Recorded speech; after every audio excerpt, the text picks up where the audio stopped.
November 7th, 1917, Vladimir Lenin and Joseph Stalin marched into the city of St. Petersburg and stormed the Winter Palace.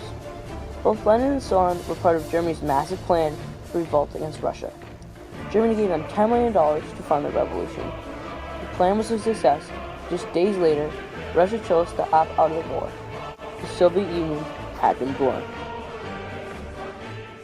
After Germany had won a key battle in Gallipoli, they wanted to destroy Russia once and for all. They decided to unite a six-time Siberian prisoner who escaped every time, Joseph Stalin, and Germany's secret weapon, Vladimir Lenin. Germany had given them $10 million for the use of the planned revolution. The two began to discuss their plan. Their plan was quite simple. They would use the money to build secret weapons and also recruit soldiers. The soldiers that they would recruit would be from the previous Industrial Revolution and the peasants from the serfdom social class. Lenin and Stalin knew that the people who were present in the Industrial Revolution would want to revolt against Russia because the people were often unhappy with the working conditions and often found themselves very hungry. Lenin and Stalin also knew that the peasants would want to revolt against Russia because their working conditions were also unfair.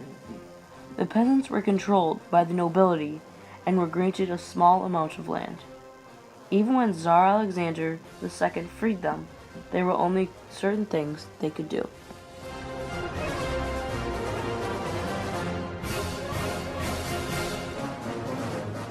Now in total control, Joseph Stalin had unique plans in mind for running his government.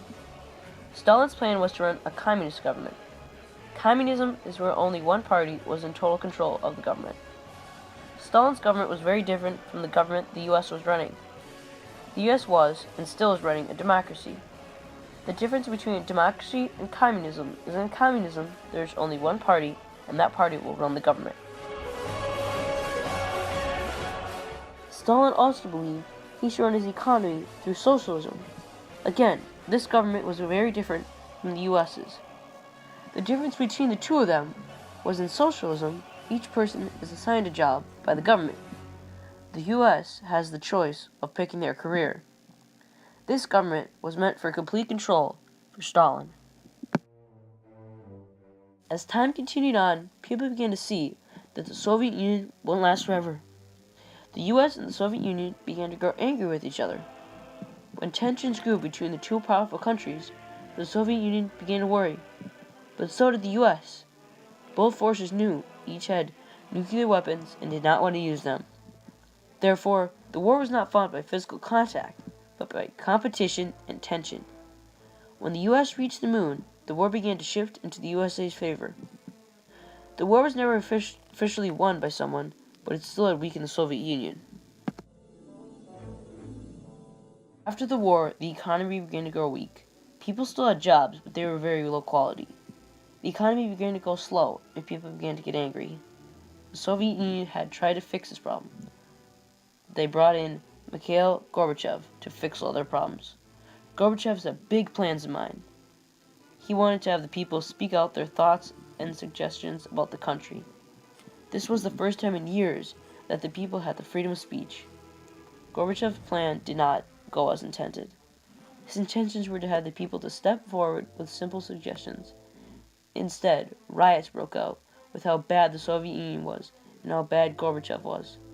After that, the Soviet Union was in ruins. On December 25th, 1991, Gorbachev resigned and the Soviet Union dissolved. Without the Soviet Union, there would be no important leaders, such as Gorbachev, Vladimir Lenin, and Joseph Stalin. Without the Soviet Union, there would be no history. The Soviet Union will be remembered forever.